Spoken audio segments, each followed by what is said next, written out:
राम गुण गाऊं वा श्याम गुण गाऊं, हरि तो एक ही रूप अंतरे।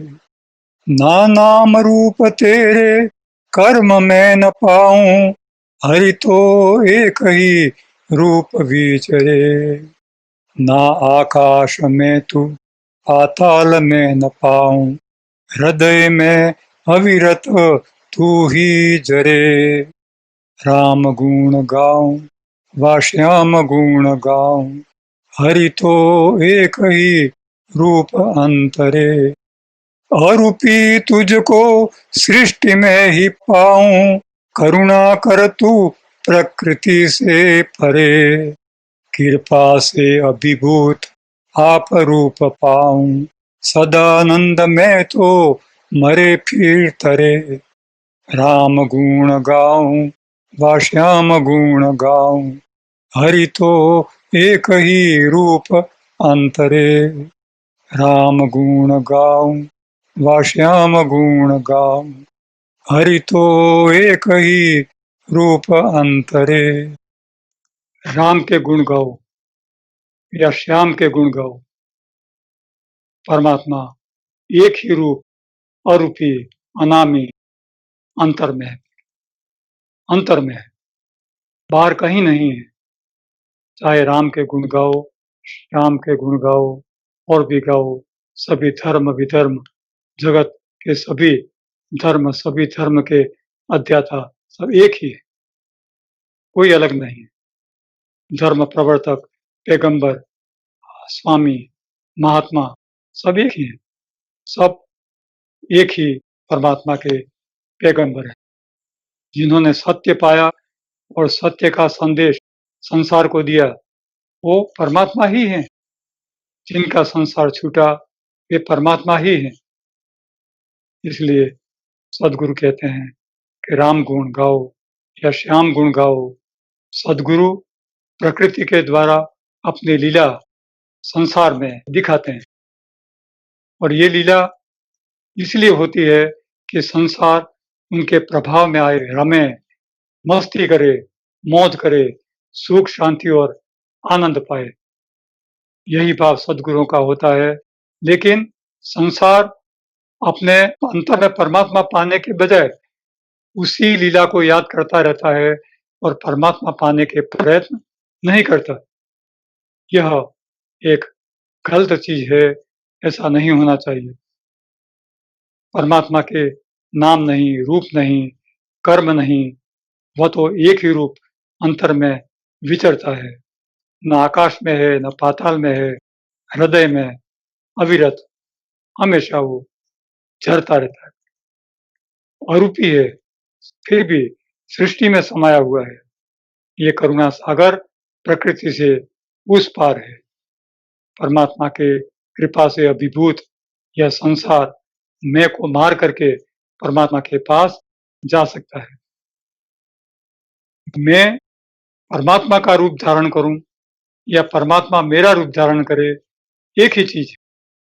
जब शरीर छोड़ा, सदगुरु और शरीर हो गया, अद्वैत में वो आ गया, फिर परमात्मा और सदगुरु एक ही है। हे परमात्मा, मुझे आपकी संगत चाहिए, मुझे तीर्थ नहीं करना, मुझे जोगी का रूप धारण नहीं करना, मुझे भभूत नहीं करना, जप तप दान नहीं करना, हठ योग नहीं करना, आपकी चरण की सेवा मिल जाए, ऐसी कृपा करिए। विपत्ति संसार में आती है और चली जाती है, लेकिन मैं आपके चरणों का मैं सुख सागर प्राप्त करूं, वन वन न भटकूं, शांत स्वभाव बनाऊं और आनंद परमानंद में ही मैं मस्त रहूं, ऐसी परमात्मा मुझ पर कृपा करिए। सदगुरु कहते हैं कि हे अलग के सिपाही, जगत में जी कर दिखाओ, सोचो मत, जो होना होगा मुकद्दर में लिखा होगा वही होगा। मौत बनकर भले सर पर सवार हो जाए, लेकिन मन मार करके जियो तो तुम नहीं मरोगे। संसार के सुख दुख आने हैं और जाने हैं, लेकिन दुख को सुख में बदल दो। यदि सद्गुरु का सानिध्य रहा तो सांसारिक हर एक दुख सुख बन जाएगा। जिसके गले में तुम लगे हो और तुम्हारे गले में जो लगा है, इन सबको अपने साथ रखो, उनकी सेवा करते रहो, यह अपना परम कर्तव्य है। अपना रास्ता जो भूले हैं, उनका राहबर बनो। जो संसार में भाग रहे हैं, संसार को छोड़ रहे हैं, लेकिन परमात्मा के सानिध्य में नहीं आ रहे हैं, उन्हें जीना सिखाओ और सानिध्य में ले आओ। शांतता में रहो, शूरवीर बनो, किसी की ज़िंदगी को मत छीनो, किसी की ज़िंदगी बनकर रहो। सब परमात्मा के चरणों में सारा भार सांसारिक सौंप दो। संसार सारा मीठा है, अलग ही बस पाने योग्य है। बस परमात्मा के चरणों में रहो। मृत्यु को टालो, जीते जी मर जाओ, मन को मारो। बार-बार मर करके संसार क्यों जन्म लेता है? जन्म लेकर के मर जाता है, फिर क्यों बार-बार आता है? काल को छोड़ो, फकीर का वेश छोड़ो, संसार का वेश छोड़ो, बंजारे का वेश छोड़ो और भव-भव पुनर्जन्म में मत घूमो, उसे तारो, अजर-अमर बनो, काल के भी महाकाल बनो। देह नहीं मरना चाहिए, वह आपका परमात्मा पाने का साधन है। बस आप कथा मत बनिए। जब तक आप तब तक कहानी है, जब तक आप संसार छोड़ेंगे नहीं, परमात्मा पाएँगे नहीं। परमात्मा पाने के बाद कोई कथा नहीं रहती। परमात्मा पाना अकथ कहानी है। परमात्मा पाया हुआ सद्गुरु कभी अपनी कहानी नहीं कह सकता। तो जो कहानियाँ, कथाएँ संसार में कही जा रही हैं, वो सांसारिक हैं। जो अद्वैत है, अंतर में सेव्य है, अंतर में अनुभव योग्य है, वो अकथ कहानी है। उसको कोई कह नहीं सकता, बता नहीं सकता। मात्र सद्गुरु शान से, इशारे से मित्रों को बताते हैं और उन्हें अलख के मार्ग में पहुँचाते हैं। पराधीनता से नहीं जीना है, पराधीनता से नहीं जीना है। धर्म आपसे है, कर्म आपसे है। आपने धर्म सेवन किया तो धर्म है, आपने कर्म किया तो कर्म है। आपसे अलग धर्म और कर्म का कोई अस्तित्व नहीं है। आप मुए फिर दुनिया डूब गई। आप नहीं हैं संसार में तो समझिए कि सारी दुनिया आपके साथ डूब गई। पराधीनता से छूटिए, अपने आप की पराधीनता से छूटिए। पराधीनता मृत्यु के बराबर है। पराधीनता सही नहीं है। पराधीनता को छोड़िए। मन की पराधीनता यानी इच्छा, आग्रह, आसक्ति ये सब छोड़िए। मन की पराधीनता नहीं रहेगी तो समझिए आप मुक्त ही हैं। इसी को कहा जाता है मन को मारना, मन से मुक्त होना। सांसारिक बड़प्पन क्या है भई? सांसारिक बड़प्पन है ही नहीं। संसार में कोई बड़ा या छोटा नहीं होता। कर्म का भाव सबको बड़ा या छोटा बना देता है। संसार में सब बड़े हैं, सब छोटे हैं। सद्कर्म सहज होते हैं।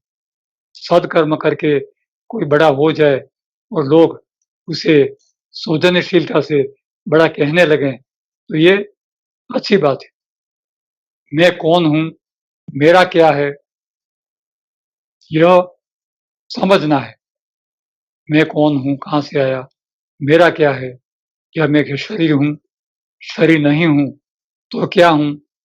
ये सब जो शरीर दिखते हैं, उनके साथ मेरा क्या व्यवहार है, इन सब बातों को समझना पड़ता है। मन, बुद्धि, शरीर और आत्मा ये मेरे हैं। मैं जीवात्मा हूँ। जीव की सद्गति के बाद स्वयं परमात्मा है। फिर कोई मैं और मेरा नहीं है। देह भाव दुर्गति है। अनासक्त भाव से देह का जतन करना चाहिए। यदि आसक्ति आ गई तो समझिए कि परमात्मा आपके पास होते हुए भी वह आपके पास नहीं है। एक पर्वत पर हाथी का झुंड रहता था और सरोवर में एक दिन एक महाकाय हाथी, हथिनिया और कुछ साथी जल क्रीड़ा कर रहे थे। तब हाथी का पैर एक मगर ने पकड़ लिया और गहराई की तरफ खींचने लगा। यह संसार सरोवर की तरह है। जीव संसारी हाथी जैसा है, वह मगर काल जैसा है। संसार रूपी सरोवर ने जीव रूपी हाथी को काल रूपी मगर ने खींच लिया। काल संसारी को क्षण क्षण क्षण क्षण मृत्यु की तरफ खींच रहा है, मृत्यु की तरफ खींच रहा है। प्रभु प्रार्थना से ही हाथी काल के मुख से बच सका। उसने अंतर से परमात्मा से प्रार्थना की, हे परमात्मा बचाओ मुझे, कहाँ हो? दौड़ो मेरे पास, मुझे बचाने आओ। हाथी बच सका। संसार को वासनाओं से बचना चाहिए। हाथी सारे प्रयत्न बचने के करने के बाद इतना थक गया था कि वो वहां खड़ा नहीं रह सकता था। बाहर निकलना भी उसके लिए बहुत कठिन था। उसे निराधार देख करके हथिनियां भी चली गई और मित्र साथी जो हाथी थे वो भी चले गए। अकेला हाथी थका हारा समझ गया कि जिसे मैं अपना कह सकूं ऐसा मेरे पास आज कोई नहीं है, कोई नहीं। जीव जब व्याकुल होता है तब परमात्मा का सहारा खोजता है। आकुल व्याकुल नहीं होता तब तक उसे लगता है कि संसार के सारे आधार मेरे लिए हैं।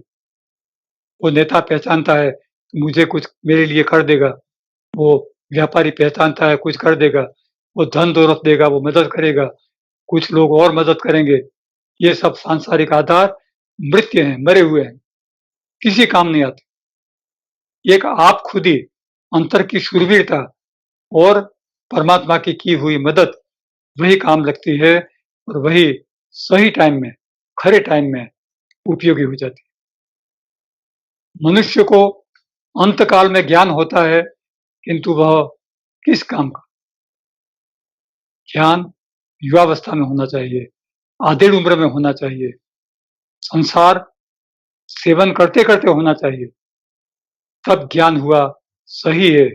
उम्र होने के बाद कुछ-कुछ परमात्मा के विषय में आदमी जान जाता है, लेकिन फिर तो शरीर छूटने वाला है। उसे क्या मिला? कुछ नहीं मिला। उसने जीवन भर परमात्मा को याद नहीं किया और किया होता तो उसका उद्धार हो जाता। कभी याद नहीं किया।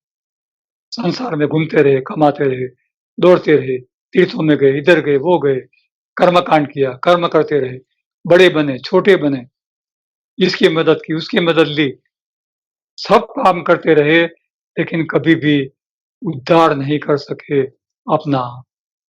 हाथी पशु होते हुए भी परमात्मा का स्मरण करता है, पशु होते हुए भी। धिक्कार है मनुष्य को, मनुष्य होते हुए भी, बुद्धिशाली होते हुए भी, बहुत पीड़ाएं सहन करते हुए भी परमात्मा को सही समय में भी याद नहीं करता। जबकि मनुष्य मृत्युशैया पर होता है, तब भी ईश्वर स्मरण नहीं करता। संसार में हट्टा-कट्टा होता है तब तो नहीं करता, लेकिन अपने मृत्युशैया पर सोते हुए भी वो परमात्मा को याद नहीं करता। मृत्यु के डर से वो दुखी होता है, लेकिन अपनी उम्र होते हुए उसने सानिध्य सेवन किया होता, वो सद्गुरु के चरण शरण में गया होता, तो उसका उद्धार हो जाता। सद्गुरु करुणा करते हैं, संतति संपत्ति नहीं देते, किंतु परमात्मा दर्शन के दृष्टि देते हैं, दृष्टि देते हैं। सद्गुरु ज्ञान रूपी आंख देते हैं, मन शांत करते हैं, जिससे खराब संस्कार मन को जलने से बचाते हैं। सदगुरु की अंतर्वाणी मौन शब्दों में बोध देती है और कई बार बोल करके भी बोध देती है। सदगुरु की मौन वाणी और उच्चारण की हुई वाणी समझनी पड़ती है। कई बार बहुत संक्षेप में, कई बार मात्र इशारे में, तो कई बार विस्तार से सदगुरु जगत को समझा देते हैं। सदगुरु दृष्टि से, वचन से, स्पर्श से या स्वप्न से मुमुक्षुओं के अंतर की अंतर यात्रा करते हैं और मित्रों की अंतर यात्रा नापते हैं, उनको जांचते हैं, मित्र कहाँ तक पहुंचे, क्या कर रहे हैं, कहाँ हैं, उनकी अंतर यात्रा ठीक चल रही है या नहीं, इसका सदगुरु अवलोकन करते हैं। सदगुरु कहते हैं कि मैं घर-घर जाता हूँ, एक-एक अंतर में जाता हूँ, लेकिन पूछता हूँ, किसी को परमात्मा चाहिए तो लोग सांसारिक चीजें मांगते हैं, परमात्मा नहीं चाहिए। ऐसा बोल करके सदगुरु निराश होकर के वापस आ जाते हैं। बुद्धि वासना सुख का त्याग करती है, तब भी वह शुद्ध होती है। बुद्धि जब तक वासना नहीं छोड़ती, तब तक वो शुद्ध नहीं होती।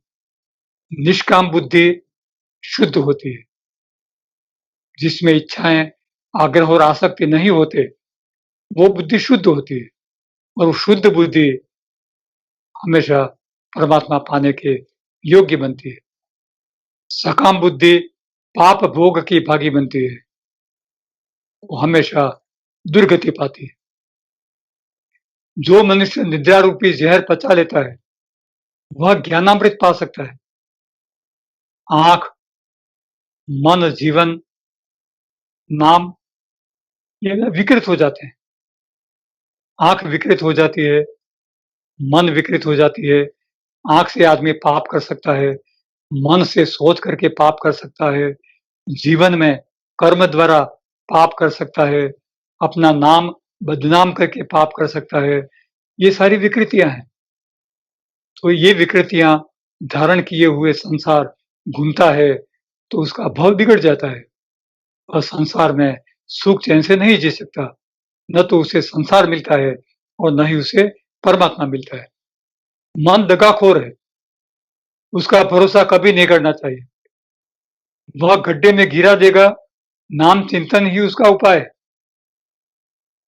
नाम चिंतन करिए, मन को स्थित करिए और दृश्य जगत से हमेशा परहेज करिए, दूर रहिए। मनुष्य सांसारिक सुख के लिए ये परिश्रम करता है। यदि वो आध्यात्मिक सुख के लिए परिश्रम करता होता, तो उसका उद्धार हो जाता। लेकिन अध्यात्म सेवन करते-करते तो वो कर्म छोड़ करके निवृत्त हो जाता है। श्रम नहीं करता, क्योंकि अध्यात्म निवृत्ति का भाव है, वो कर्म मुक्त करता है, मुक्त करता है। तो मनुष्य सांसारिक सुख के लिए तो परिश्रम कर लेता है, परमात्मा की कृपा से ही विषयों का नाश होता है। परमात्मा की कृपा जब तक नहीं होती, तब तक वासनाएँ नष्ट नहीं होती। विषय में से राग जाने पर ही परमात्मा का साक्षात्कार होता है। राग, विषय, वेग जब तक मन में रमते रहते हैं, तब तक परमात्मा प्राप्त नहीं होता। उसी को कर्म निवृत्ति कहते हैं। आयुष्य लंबा होने पर भी जीवन मंगलकारी नहीं हो सकता, निरर्थक हो जाता है। लंबा आयुष्य सुखाकारी नहीं करता। लंबा आयुष्य कई बार सांसारिक बोझा ढोते-ढोते इतना थक जाता है कि उसकी इंद्रियां मलिन हो जाती हैं, परमात्मा को ठीक तरह से नहीं समझ सकता, नहीं भज सकता, नाम चिंतन नहीं कर सकता और अपने सांसारिक और देह भाव में जी करके और व्यर्थ ही जीवन जी करके चला जाता है। जो स्वयं निर्दोष है, उसे जगत के दोष नहीं दिखते। जिसको कमला हो जाता है, जॉन्डिस हो जाता है। तो जगत पीला दिखता है और जगत संसार पीला नहीं होता, आँखें पीली होती हैं, लेकिन दिखता है सब दृश्य पीला। तो जो स्वयं निर्दोष है, उसको दोष नहीं दिखते, जो दोषी है, उसको दोष दिखते हैं। हमें संसार के दोष नहीं देखने। शेष कर्म लेकर के जातक संसार में आता है और वो दोषों के अधीन होता है, तो पराधीन मनुष्य के प्रति करुणा रखनी चाहिए, उसके प्रति हमें कभी क्रोध, जिद का व्यवहार नहीं करना चाहिए। जीव जब परमात्मा की शरण माँगता है, कहता है कि हे परमात्मा, मैं आपका हूँ, तब परमात्मा उसकी कभी उपेक्षा नहीं करते। हमेशा जातक को किसी भी हालत में, किसी भी हाल में स्वीकार कर लेते हैं, चाहे वो कैसा भी हो, पापी हो, पुण्यशाली हो, छोटा हो, बड़ा हो, सुखी हो, दुखी हो, परमात्मा उसको स्वीकार कर लेते हैं कि सब छोटा-बड़ा सब उसी के बच्चे हैं। हरि करुणा सागर है, वो कभी संसार का बुरा नहीं करते, हमेशा भला करते हैं, लेकिन संसार ही परमात्मा से दूर चला जाता है, सांसारिक चिंतन करते हुए और दुर्गति पाता है। आशीर्वाद दिए नहीं जाते, ले लिए जाते हैं। जब सद्गुरु के प्रति कोई भाव दर्शाता है, सद्गुरु के चरणों में शरणागति पाता है या सेवा करता है, तब समझिए कि सद्गुरु शब्द में या स्पर्श से कुछ बोले या ना बोले, शान से कुछ कहें या ना कहें, समझिए आपको आशीष मिल गया। आशीर्वाद दिया नहीं जाता, ले लेना होता है। पेट भर-भर के आशीर्वाद लीजिए, सत्य का आशीर्वाद बरसता है बरसात की तरह, उसे ले लेना है। जैसे बरसात आती है, तो हमारे पनिहारे के बर्तन हम बाहर रखते हैं, बरसात नहीं रखते, हमें रखने पड़ते हैं, तब वो पड़ते हैं। उसी तरह सद्गुरु हमेशा बरसते रहते हैं, हमें उनको उनकी कृपा को पा लेना है। मन यदि परमात्मा में लीन होता, तो वह मित्र है, लेकिन वासना में लीन होता है, तो वह बहुत बड़ा शत्रु। इसलिए मन यदि आपका मित्र है, ऐसा तब समझिए जबकि वो वासना मुक्त हो और परमात्मा के सानिध्य में रमता हो। जीवन में अति कठिन घड़ी में भी यदि कोई परमात्मा का चिंतन करता है, तो वह विचार मुक्त हो जाता है। उसे कोई विचार सताते नहीं, सांसारिक सुख-दुःख उसको सताते नहीं, वह हमेशा मुक्ति भाव में जीता है और हमेशा वो सुख, शांति और आनंद पाता है। बुद्धि, वासना, सुख ये सब त्यागने योग्य है और ये जब वो त्याग देती है, तभी वो शुद्ध होती है। निष्काम बुद्धि शुद्ध होती है, सकाम बुद्धि शुद्ध नहीं होती। चिंतन करना चाहिए। जितना नाम चिंतन करेंगे, उतना आप स्वयं में, अंतर में रचे-पचे रहेंगे। चिंतन नहीं करेंगे, तो समझिए कि संसार के विचार, वृत्तियाँ संसार में आपको मोह में खींच ले जाएँगी। चिंतन सही है, चिंता चिता के समान है। मरा हुआ हम चिता पर रख कर के जला देते हैं, लेकिन चिंता तो जिंदे आदमी को जला देती है। इसलिए चिंता सही नहीं है, उससे हमेशा बचिए। बनावटी और अहंकारी बहुत मीठा बोलने का प्रयत्न करते हैं, किंतु हृदय में इतनी मिठास होती नहीं है। ऐसे कई लोग होते हैं संसार में, इनसे सावधान रहना चाहिए। बाहर से ऐसा भाव रखते हैं कि चाहे वो कि वो अपने ही आपके ही हैं, लेकिन समय आने पर उनका भाव बदल जाता है, वो आपको नुकसान भी कर सकते हैं। ऐसा इसलिए कहा जा रहा है कि हमारे मुमुक्षु संसार से हमेशा सावधान रहें। सदगुरु भी लाल बत्ती दिखाते हैं, संसार से सावधान रहें। वासना और वैर के साथ तो मृत्यु पाना भी अच्छा नहीं होता। वासना है तो मृत्यु से भी खतरनाक है। वैर भाव है तो मृत्यु से खतरनाक है। तो इनके साथ मृत्यु पाना भी ठीक नहीं है। जो मृत्यु वासना व वैर रहित हो, वह उसे मंगलमय बना देती है, मंगलकारी होती है। मृत्यु पाकर भी वो जातक धन्य बन जाता है। जीव कर्म निवृत्त होना चाहता है, वह शांति का उपासक है। उसे शांतता चाहिए कि जो कभी भंग न हो। नाम चिंतन व सेवा ही उसकी सच्ची शांति है। जो लोग सुन करके शब्दों से ज्ञान प्राप्त नहीं कर सकते, वो दैहिक या सांसारिक किसी भी सेवा से सदगुरु की अनुकूलता देख करके इस सेवा में लगे रहते हैं और वो भी ज्ञान ही है, उसमें ज्ञान प्राप्त करते हैं, अपने निज में, गर्भगृह में वास करते हैं। निष्ठापूर्वक की गई सेवा ही परमात्मा स्वीकार करते हैं। सेवा में यदि निष्ठा नहीं है, तो वो सेवा नहीं है। नाम चिंतन मनुष्य का स्वभाव सुधारता है। नाम चिंतन नहीं है, तो आप हमेशा बाहर दुर्गति पाएंगे। दूसरे को सुखी बनाने की भावना रखने वाला कभी दुखी नहीं होता। हमेशा हमारा मित्र, हमारा परिवार और भी जन, कोई भी हो, संसार सुखी होना चाहिए, यही भाव हमें होना चाहिए। हम परमात्मा से हमेशा प्रार्थना करें कि संसार सुखी हो, कोई दुखी ना हो। हम सर्व से प्रेम करते हैं, यह परमात्मा को अच्छा लगता है, लेकिन स्वार्थ युक्त प्रेम परमात्मा स्वीकार नहीं करते। हमारे परमात्मा के प्रति प्रेम भाव जो भी है, उसमें स्वार्थ भाव नहीं होना चाहिए। परमात्मा माया से बचाते हैं। माया परमात्मा से दूर भागती है, क्योंकि परमात्मा को वह नहीं जान सकती। वो संसार बसाती है, संसार का विस्तार करती है और परमात्मा उसको मिटाना चाहते हैं। इसलिए माया परमात्मा से दूर भागती है। परमात्मा जीव मात्र को अपनाने के लिए आतुर रहते हैं। परमात्मा हमेशा तैयार है। आओ, आओ मेरे बच्चों, आओ, मेरे पास आओ, मुझे मिलो, मुझ में आत्मसात हो जाओ। परमात्मा हमेशा ललक लगाए हुए आपको बुलाते हैं, आपका आह्वान करते हैं।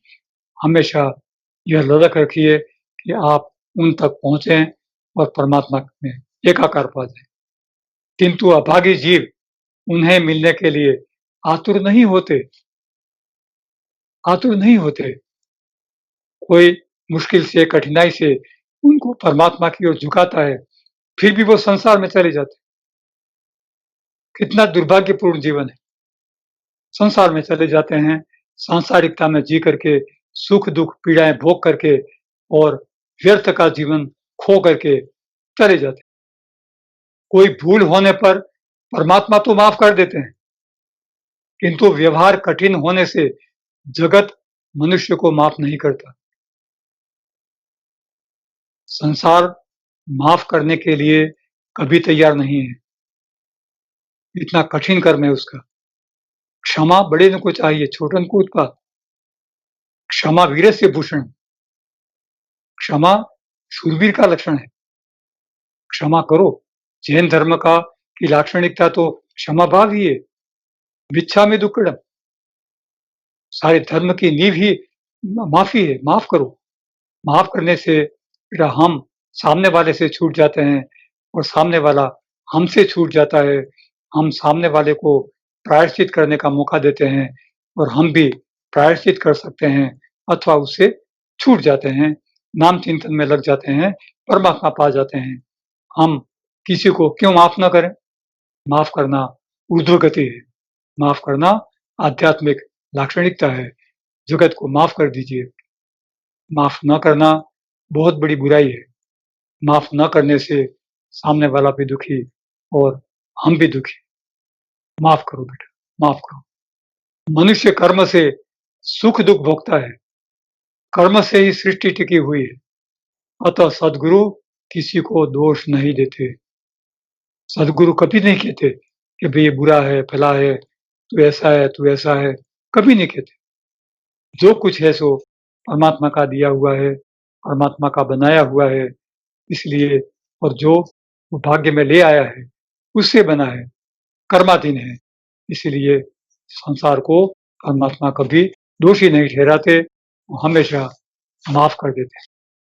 संसार हमेशा माफ़ी के योग्य नहीं भी होता। कई बार दुर्गति पाता है, लेकिन परमात्मा करुणाशाली। परमात्मा के प्रति अनन्य भाव जागने पर भोग विलास रोग जैसे लगते हैं। जो भोग विलास परमात्मा के प्रति जो अनन्य भाव है, अनन्य भाव, ऐसे भाव कि जो संसार में न हो, ऐसे भाव भोग विलास रोग जैसे लगते हैं। जब परमात्मा को हमने अनन्य भाव से भज लिया, अनन्य भाव से पा लिया, फिर भोग विलास कोई महत्व नहीं रखते, वो अपने आप छूट जाते। जब तक जीव को माया मीठी लगती है, तब तक उसे भक्ति का रंग नहीं लगता। भक्ति में रस वो रसास्वाद नहीं चखता, भक्ति में का स्वाद न चख करके वो भक्ति नहीं कर सकता। वो कुछ समय के बाद दुर्गति पा करके चला जाता है। भक्त को भक्ति इस तरह से करनी चाहिए कि परमात्मा में एकाकार हो जाए, अपना होश घुमा दे, वो भक्ति में एक रस हो जाए, एक समरस हो जाए और हरि रस में मिल जाए। भक्ति और भोग दोनों एक साथ नहीं रह सकते। भक्ति है, वहाँ सांसारिक भोग विलास कुछ भी महत्व नहीं रखते। जिस तरह विष और अमृत एक साथ नहीं रह सकते, उसी तरह ये दोनों साथ में नहीं रह सकते। परमात्मा के सिवाय अन्य के साथ किया हुआ प्रेम पीड़ा देता है, रुलाता है। संसार दुखी होता है। अरे! संसारी से प्रेम तो ये मरे हुए का के साथ किया हुआ प्रेम है। मरने वाला है, मृतक है, मिट्टी है, मरने वाली। मिट्टी और कल्पना से कोई प्रेम नहीं किया जाता। प्रेम करना है तो सच्चा प्रेम हरि से करिए, परमात्मा से करिए। जो कुछ भी व्यवहार रखिए, परमात्मा से रखिए। परमात्मा हमेशा आपके साथ है, ये आपके एकदम करीब है। सद्गुरु में विराजमान है, बस उसके चरण शरण में जाइए, उसको स्वीकार करिए और सद्गति पाइए। अब अक्षर पेज नंबर 190। स्वरूप ज्ञान ना पाई है, देह दोष ना क्षोभ। जब तक देह दोष है, देह के प्रति, अपने मानसिक दोषों के प्रति कोई भी क्षोभ है, तब तक मनुष्य स्वरूप ज्ञान प्राप्त नहीं कर सकता। स्वरूप ज्ञान यानी अपने आप का ज्ञान, अपने आप को पा जाना। मनुष्य परमात्मा है और वो अपने आप को पा जाता है, तो वो परमात्मामय बन जाता है। पावे दोष न रह सके, परमात्मा पाने के बाद कोई दोष नहीं रहता। कैसे पावे क्षोभ, फिर इसको क्षोभ कहाँ से रहे? आनंद अपना कर्म है, ज्ञान हमारा ध्येय।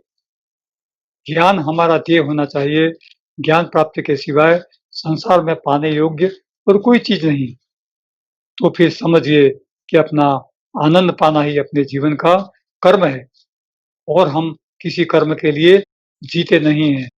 हमारे जिंदे रहने का ध्येय मात्र आनंद ही है। सत्य हमारी जिंदगी, परमात्मा को पाना, परमात्मा को पाकर रहना, अंतर में परमात्मा को रखना, यह हमारी जिंदगी है, जीवन का ध्येय। हरिहर बैठा ज्ञेय, ज्ञेय यानी जिसके द्वारा परमात्मा जाना जाता है, वह सृष्टि, वो भी परमात्मा ही अंदर बैठा। वो परमात्मा भी सृष्टि के द्वारा जाना जाता है, इसलिए बैठा। उनके साथ हमेशा रहिए। बिना अनुभव के ज्ञान को जागृति कहे न कोई। जागृति में ज्ञान होता है, अनुभव होता है। जिसको अनुभव नहीं होता, उसे जागृति नहीं कहा जाता, उसे ज्ञानी नहीं कहा जाता। ज्ञान सहज उपलब्ध है, अनुभव पावे कोई। ज्ञान सहज ही उपलब्ध हो जाता है, लेकिन अनुभव किसी-किसी को होता है, सद्गुरु को अनुभव हो जाता है। सुख निवृत्ति रूप से, सुख है आत्म प्रकाश,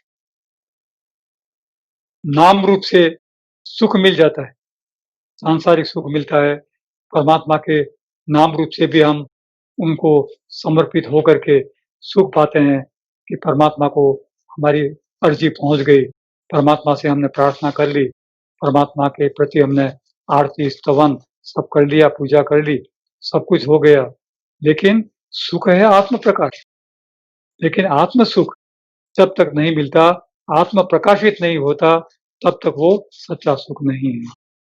आनंद अविरत स्रोत में अनंत सुखाकाश, अनंत सुख आकाश की तरह व्यापक है और वो अविरत आनंद की तरह स्रोत, उसका झरना हमारे अंतर में, हृदय में बहता रहता है।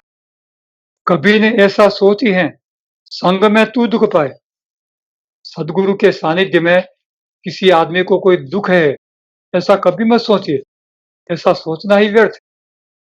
सुख दुख तो प्रारब्ध है, असंग ना सुख पाए। जो संसार से असंग है और सदगुरु का संग करता है, वह सुख दुख नहीं देता, सुख दुख देते हैं जातक के भाग्य के, प्रारब्ध के कर्म। वो कर्मों का फल उसे सुख दुख देते हैं। अध्यात्म में दुख तो सुख ही माना जाए, अध्यात्म का दुख तो सुख ही होता है। जागृति संग का दुख तो फलतः सुख ही पाए। जागृति मिलने पर और सदगुरु का सानिध्य सेवन करने पर जो दुख मिलता है वह सुख है, और जो सुख मिलता है वो आंतरिक अनुभव है। जागृति संग के वास्ते कर्म ही सुख सदाए। हमारे कर्मों से जो सुख हमेशा मिलता है वह जागृति और संगत में हमेशा काम लगता है, उसमें उपयोगी होता है। हम खुश-खुश होकर के आध्यात्मिकों की सेवा करते हैं, सदगुरु की सेवा करते हैं, हम उनके पास जाते हैं, उनकी शान समझते हैं, इस शान समझ कर के संसार के साथ व्यवहार करते हैं। यह सब सानिध्य की सुख हमें मिलते रहते हैं। इच्छा कर्म का मूल है, माया फंद बिड़ाए। इच्छा कर्म का मूल है। कर्म इच्छा से उत्पन्न होते हैं और वो माया उत्पन्न करते हैं।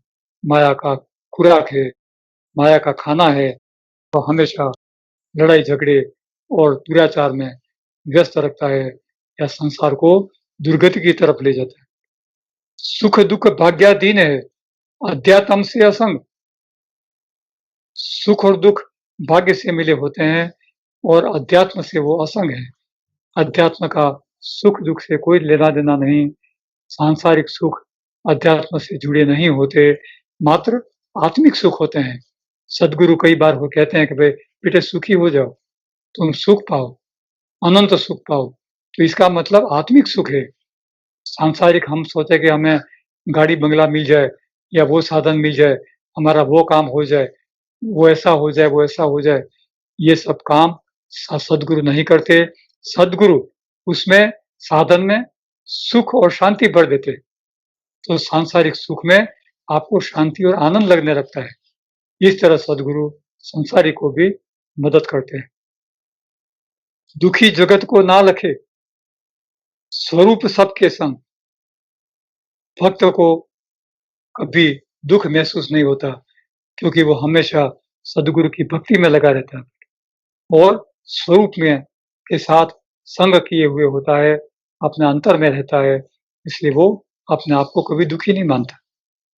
देह बुद्धि मिथ्या ठहरे, आत्म ध्येय जो होए, यदि आत्मा पाने का ध्येय है, तो देह और बुद्धि ये सब मिथ्या हैं, इनका कोई महत्व नहीं है। दृढ़ निश्चय तेरा रहे, परमार्थी तू होए। तो आपका दृढ़ निश्चय, आपका एक ध्येय हमेशा आपको परमार्थी बना देगा, आपको सत्य की ओर अग्रसर करेगा। अनंत जन्म के कर्म से जीवन आज गढ़ा है, अनंत जन्मों के कोटि-कोटि जन्मों के शेष कर्मों से आपका जीवन घटित होता है, उसकी रूपरेखा बनती है। जागृति संग का दुःख तो सुख परिणाम सदा है, लेकिन जागृति का और संगत का जो दुःख होता है, वो हमेशा सुख का परिणाम ही देता है। जितना आतुर तू रहे, संग जागृति के काज, राग वेग तू छोड़ी हैं, अनुभव तेरे काज। बस हमेशा सत्य के संग के साथ रहिए, जागृति के साथ रहिए और उसी के लिए आतुर रहिए। राग, वेग, विषय इनको छोड़िए, ये सब आपको अनुभव नहीं देते। आत्मभाव निश्चय करे, जागृति संग सदाए, प्रकृति को ना सिर धरे, ज्ञानामृत तू पाए। आत्मभाव को निश्चय करिए, तो आपको जागृति और संगत में सुख मिलेगा। प्रकृति को हमें सर पर नहीं चढ़ाना है, वो हमें ज्ञानामृत नहीं देती। इसलिए सत्य के साथ रहिए, परमात्मा को भजिए, परमात्मा के संग रहिए, सद्गुरु के चरण शरण में रहिए, हमेशा सत्य की सेवा करिए।